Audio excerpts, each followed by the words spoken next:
Hey guys, இன்னைக்கான video என்னன்னு பார்த்தீங்கன்னா, என்னுடைய மாடி தோட்டத்தில் இருக்கிற தூதுவளை செடியை பற்றி தான் சொல்ல போகிறேன். இந்த செடி வந்து இதுவும் ஒரு வகையான மூலிகை தாங்க. இதில் வந்து பார்த்தீங்கன்னா நிறைய பெனிஃபிட்ஸ் இருக்குது. சளி, காய்ச்சல், ஜுரத்துக்குலாம் இது அதிகமாக கொடுப்பாங்க. கஷாயம் மாதிரி வச்சு, துவையல் மாதிரி அரைச்சி சாப்பிட்லாம். அதுக்கப்புறம் பார்த்தீங்கன்னா நம்ம ரசம் கூட வச்சு சாப்பிட்லாம்.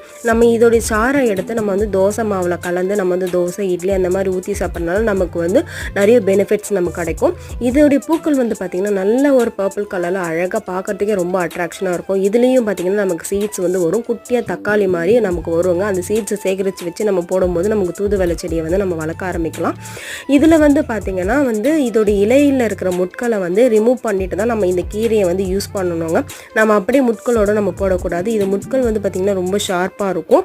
இது கொடி வகையை சேர்ந்ததாங்க. இது கண்டிப்பாக வீட்டில் எல்லார் வீட்லேயும் வளர்க்கக்கூடிய ஒரு கொடி வகை தான். இந்த வீடியோ உங்களுக்கு பிடிச்சிருந்தா நம்ம சேனலை மறக்காமல் சப்ஸ்கிரைப் பண்ணிக்கோங்க. தேங்க்யூ. தேங்க்ஸ் ஃபார் வாட்சிங்.